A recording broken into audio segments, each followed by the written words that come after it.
Setiap ujian adalah panggilan cinta dari Allah.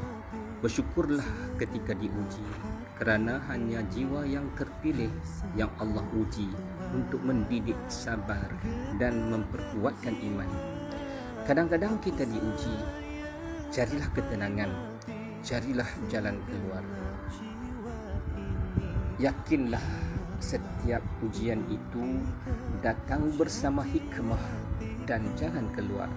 Sabarlah, kerana dengan sabar kita dapat mendidik jiwa-jiwa yang tenang.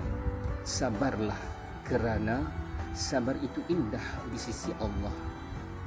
Carilah ketenangan, carilah jalan keluar untuk diri sendiri.